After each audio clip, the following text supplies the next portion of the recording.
안녕하세요. 서영주입니다. 되돌아보면 저는 사회생활을 하면서 많은 사람들에게 사랑을 받고 도움도 받아서 세상을 비교적 큰 어려움 없이 편안하게 살아온 편이었습니다. 그러나 저에게도 사람으로 인한 상처가 전혀 없을 수는 없었습니다. 그동안 세상을 살아오면서 가끔 말도 되지 않는 일로 저를 모함하고 공경에 빠뜨리는 사람들이나 자기 자신의 유익을 위해서 저를 희생양으로 삼는 사람들로 인해 심적 고통을 받은 적이 종종 있었습니다. 그런 사람들로 인해서 너무나 억울하게 당하고 나면 그 사람에 대한 반감이 짙어질 수밖에 없었고, 그로 인한 제 마음의 상처는 아픔이 너무 커서 하나님을 만나고 나서도 예전의 상처가 말끔히 치유되지는 않았습니다. 신장암 판정을 받고서 의사 선생님으로부터 암의 원인 중에 하나가 될 수 있는 스트레스는 10년 전에 마음이 상했던 일로 인한 스트레스까지 거슬러 올라갈 수 있다는 이야기를 듣고서 다시 한번 지난날 악연으로 맺어졌던 사람들의 얼굴들이 하나둘 떠오르기도 했으니까요. 그런데 믿음의 시간이 흘러가면서 예수님께서 말씀하신 이웃사랑의 계명을 자주 묵상하게 되면서 그동안 갖고 있던 생각들이 많이 바뀌어 갔습니다. 예수님께서는 사람들로부터 가장 멸시와 천대를 받으셨는데도 인간을 죄에서 살리시려고 죽기까지 하셨는데, 저는 죽고 사는 문제도 아닌 일을 이유로 그 사람들에게 대한 원망과 미움을 줄곧 버리지 못하고 있다는 것이 저 같은 죄인을 용서하신 주님 앞에서 너무나 부끄럽고 죄송스러웠습니다. 에베소서 4장 26절에서 사도 바울은 해가 지도록 분을 품지 말라고 권고하는데도 그들을 용서하는 것이 그렇게 쉽지는 않았습니다. 이젠 용서하자, 잊어버리자 하고 수없이 다짐을 했지만 마음속 저 깊은 곳에 웅크리고 있는 울분과 화를 제 의지만으로는 좀처럼 삭힐 수가 없었던 것입니다. 그러다가 언제부턴가 저는 그들에 대한 미운 마음을 지우려고 하나님께, 하나님, 제 마음속에 있는 미운 사람들을 용서할 수 있게 좀 도와주세요. 제 혼자 마음으로는 도저히 안 되네요. 이런 저를 불쌍히 여기시고 제가 그들을 용서할 수 있도록 도와주시고 이 못난 저도 용서해 주세요라는 기도를 드리게 됐습니다. 그렇게 기도를 수차례 드리는 과정에서 정말 놀랍게도 제 마음속에 그들에 대한 미운 감정이 서서히 사라지면서 평안이 찾아왔습니다. 용서하고 싶다가도 그들을 보면 다시 옛일이 생각나고, 그래서 더 미워지고 했던 그동안의 악감정은 씻은 듯이 사라져버리고 우연히 그들을 만나게 돼도 믿기보다는 오히려 연민의 정마저 느끼게 됐습니다. 그런데 그런 신경의 변화는 제 의지나 노력의 결과가 결코 아니었습니다. 왜냐하면 예수님께서 우리의 죄를 용서하신 것을 성경을 통해 알 수 있듯이 누구를 용서한다는 것은 우리가 우리에게 악행을 저지른 자들의 잘못이나 죄를 잊어버리거나 정당화해 주거나 묵인해 주는 것이 아니기 때문입니다. 누구를 용서한다는 것은 그들이 우리에게 행한 일에 대해서는 다 알고 있지만 우리가 그들이 그 죄로 인해 하나님으로부터 벌받는 것을 바라지 않고 우리 스스로도 그들의 악행에 앙심을 품지 않고 오히려 죄 많은 그들을 애통하게 생각하는 것을 말합니다. 이런 아가페 사랑이 바탕이 된 용서는 우리 혼자의 능력으로는 도저히 우리의 마음속에서 만들어 나오게 할 수 없습니다. 우리가 예수님처럼 자신에게 잘못을 저지른 사람을 진정으로 용서하는 것은 성령의 도움 없이는 절대로 가능하지 않습니다. 우리가 하나님을 의지하면 성령께서 우리로 하여금 용서와 사랑으로 평강을 얻도록 능력을 베푸십니다. 그러나 만약 성령의 도움 없이 우리 스스로 용서할 수 있는 방도를 찾으면 용서가 이루어지지도 못하고 오히려 괴로움과 분노가 사그러들지 않기 때문에 우리 마음속에서 끓어오르는 정오와 저주가 오히려 우리 자신을 괴롭히고 피폐시켜 나갈 겁니다.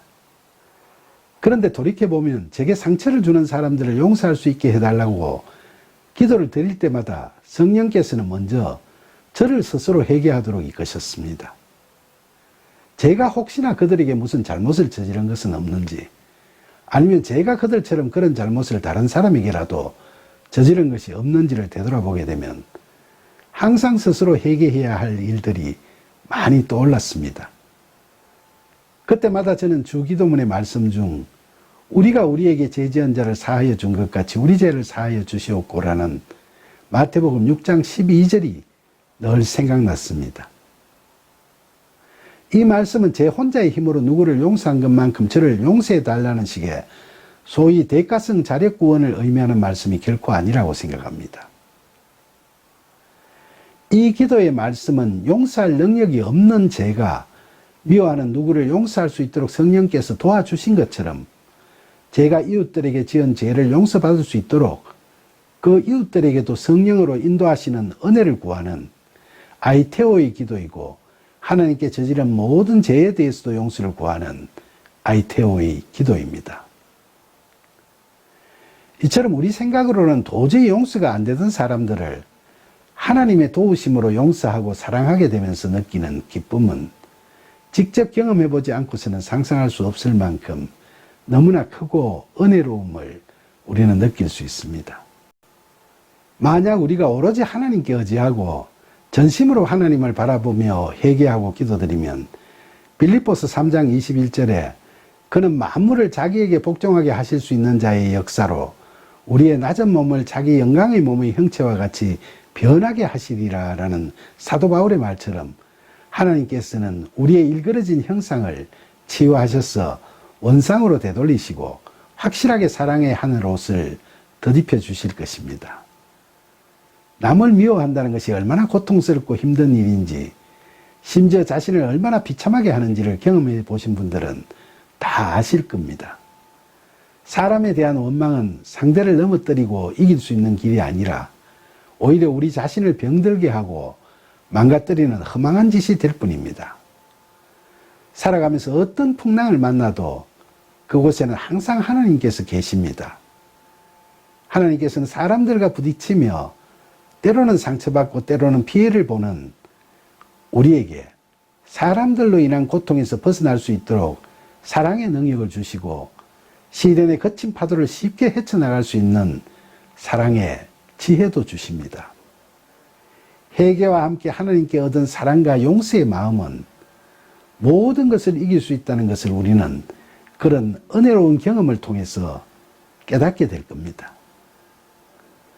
따라서 우리가 하나님을 만나 허심탄회하게 프로슈케의 기도를 드릴 때나 우리의 소망이 이루어지기를 바라는 마음에서 간구하는 데시스의 기도와 구하는 아이테오의 기도를 드리기 전에 하나님께서 우리를 위하여 기쁜 마음에서 역사하실 수 있도록 먼저 성령의 도우심을 받아 우리가 미워하고 원망하는 이웃을 용서하시기 바랍니다. 그래야 하나님께서도 기쁘신 마음으로 우리의 죄를 용서해 주시고 하나님의 말씀에 순종하고 용서할 줄 아는 우리를 잠잠히 사랑하시며 기쁨을 이기지 못하시고 우리의 기도를 들으시게 될 겁니다. 그런데 여러분, 예수님께서는 세상적인 복 받겠다고 몰려오는 사람들을 남겨두고 제자들만 데리고 산 위로 올라가셔서 설교하신 산상수훈 중에 원수를 사랑하라는 너무나도 큰 사랑의 말씀을 하셨습니다. 마태복음 5장 44절과 45절에서 예수님께서는 너희 원수를 사랑하며 너희를 박해하는 자를 위하여 기도하라. 그렇게 해야 하나님의 자녀가 될 수 있다고 말씀하신 것입니다. 이어서 우리가 사랑하는 자만 사랑하면 아무런 상도 못 받을 것이고 그렇게 하는 것은 믿지 않은 이방인들도 다 하는 일이라고 일침을 가하셨습니다. 이 말씀과 함께 원수를 사랑하는 것이 어떻게 하는 건지를 구체적으로 예를 들어 너 오른쪽 뺨을 치거든 왼쪽도 돌려대며 속옷을 빼앗은 자에게는 겉옷도 주고 억지로 오리를 가게 하거든 그 사람과 심리를 동행하고 구하는 자에게는 주고 꾸고자 하는 자에게는 거절하지 말라고 이야기하십니다. 그리고 누가복음에 보면 산상수훈을 말씀하시는 자리가 아닌 어느 날 밤새 기도하신 후 예수님께서는 제자들 중에서 12 제자를 사도로 택하는 자리에서 제자들에게 다시금 원수를 사랑하라는 말씀을 하셨습니다. 그 말씀은 산상수훈에서 말씀하셨던 내용과 유사한 것으로 기록되어 있습니다. 실제로 이렇게 두 차례에 걸쳐서 말씀을 하신 건지 아니면 마태, 누가 두 복음서 기자들이 각자 편집을 하다 보니까 말씀하신 시기가 달리 된 것인지는 확인할 수는 없지만 어쨌든 원수를 사랑하라는 예수님의 말씀은 이처럼 중요한 말씀입니다. 특히 누가복음 6장 34절과 35절에서 예수님께서는 너희가 받기를 바라고 사람들에게 구워주면 칭찬받을 것이 무엇이냐? 오직 너희는 원수를 사랑하고 선대하며 아무것도 바라지 말고 구워주라 라고 말씀하시면서 하나님께서는 은혜를 모르는 자와 악한 자에게도 인자하신 분이시니까 너가 그렇게 해야 하나님의 아들이 되고 크게 상을 받을 것이라고 이야기하십니다. 그러시면서 주라 그리하면 너희에게 줄 것이니 곧 후이되어 누르고 흔들고 넘치도록 하여 너희에게 안겨주리라. 너희가 헤아리는 그 헤아림으로 너희도 헤아림을 도로 받을 것이니라 라고 말씀하셨습니다. 곧 우리가 원수를 사랑할 때면 이것저것 따지지 말고 하나님께서 우리에게 아무 대가 없이 그 풍성한 은혜를 주시듯이 무조건 사랑하라는 것을 강조하고 계십니다. 참 좋으신 말씀이지만 연약한 인간으로서 자신이 원수에게 그런 사랑을 베푼다는 것이 말처럼 쉽지는 않을 겁니다.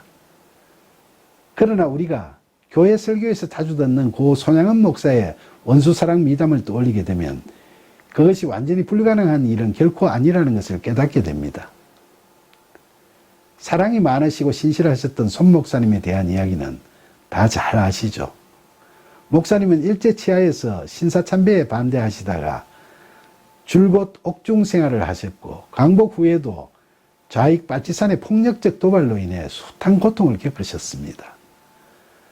특히 1948년 여순사건 때 그들에 의해 두 아들을 잃었습니다. 그러나 손 목사님은 그렇게 순교한 두 아들을 학살한 자를 살려내서 양자로 삼으셨는데 이거야말로 아무나 흉내내기 어려운 원수 사랑의 표본이라 하겠습니다. 손 목사님은 순교한 두 아들의 연결식에서 9가지의 감사 기도를 드렸는데 멀쩡했던 아들들이 학살을 당한 그 슬프고 애통했던 상황에서도 아들 하나도 아니고 두 아들이나 순교할 수 있게 해주신 하나님께 감사드린다는 기도나 아들들을 죽인 원수를 용서하시고서 그를 회개시켜 양자로 삼고자 하는 마음을 갖게 해주신 데 대해서 하나님께 감사드린다는 기도는 많은 사람들의 심금을 울렸습니다. 십자가에 못 박히시던 예수님께서 자신을 박해하는 포악한 자들의 죄를 사하여 달라고 하나님께 간구하시던 그 지극하신 원수 사랑이 손 목사님에게도 그대로 나타나신 것은 그분이 예수님 안에, 예수님께서 그분 안에 계셨다는 것을 알게 합니다. 우리는 그 위대한 사랑 앞에 저절로 고개가 숙여질 수밖에 없습니다. 여러분, 잘 아시다시피 하나님께서 사사시대를 마감하시고 이스라엘의 왕을 세우셨을 때 초대 왕이 사울이었고 두 번째 왕이 다윗이었습니다. 그 두 사람은 모두 하나님께 부르심을 받은 자들이었습니다만 그들은 왕자에 있으면서 전혀 다른 유의 왕이 되어버렸습니다. 사울은 하나님께 불충한 폭군으로 전락해서 자살로 생을 마감했고 다윗은 대표적인 하나님의 사람으로 오늘날 우리에게까지도 많은 영감을 주고 있습니다. 다윗보다는 인물도 훨씬 잘생기고 어디 내놔도 부끄러울 것이 없던 훤칠한 키의 미남이었던 사울왕이 왜 그렇게 살다 갈 수밖에 없었을까요? 다윗을 마치 원수같이 생각하는 사울의 심한 시기심이 그를 그렇게 만들었습니다. 보잘것없던 목동 출신 다윗이 거인 골리앗을 이긴 후 장수로 발탁되어 연전연승을 거두자 사울이 죽인 자는 천천히요 다윗은 만만히로다 라며 다윗을 향한 백성들의 칭송이 자자해졌습니다.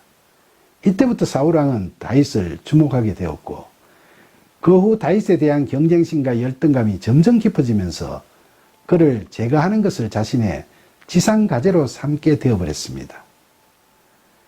다윗을 시기하고 미워하는 사울의 마음은 점점 더 피폐해져 가서 극기하는 다윗이 거의 철천지 원수처럼 여겨지게 되어버린 것입니다. 사울은 다윗을 죽이려고까지 했지만 반면에 다윗은 그런 사울을 죽일 수 있었는데도 몇 번이나 살려줍니다. 이처럼 누가 봐도 잘생겼고 부족함이 없어 보였던 사울이 다윗보다 못한 것은 바로 다윗은 주야로 하나님을 바라보고 하나님의 율법을 묵상하는 복 있는 사람의 삶을 살았는데 반해서 사울은 주야로 다윗을 원수 같은 자신의 경쟁자로 생각하고 그 원수만 골똘히 생각하는 삶을 살았다는 점입니다. 하나님만 묵상하면 하나님 자녀로서의 삶을 살게 되지만 원수만을 묵상하면 원수 같은 삶을 살게 된다는 것이 이 두 사람을 보면서 깨닫게 되는 이치입니다. 시기심과 열등감에 사로잡혀 원수 같은 삶을 살다 간 사울의 인간적 연약함에 대해서는 인간으로서 연민의 정도 느껴지지만 그러나 하나님께로부터 부르심을 받아 왕이 된 자가 그렇게밖에 못 살아간 것에 대해 안타까운 마음을 금할 수 없습니다. 우리는 세상을 살아가면서 수많은 사람들과 만나고 또 헤어지고 합니다. 그런 삶의 과정에서 어떤 일을 겪을지라도 우리가 만난 사람들과 원수되는 인연을 스스로 만드는 일은 하지 말아야 한다는 것을 이 사울을 통해 깨닫게 됩니다. 지금 이 순간 여러분들의 머릿속에 떠오르는 그 누구는 여러분의 선한 이웃입니까? 아니면 원수 같은 자입니까? 혹시라도 그가 도저히 마음으로 용서되지 않는 원수 같은 자라면 애써 원수를 사랑하라는 예수님의 말씀을 기억하시고 묵상하십시오. 그렇게 하는 것이 바로 사울의 길로 내달리는 여러분을 멈추게 하는 겁니다.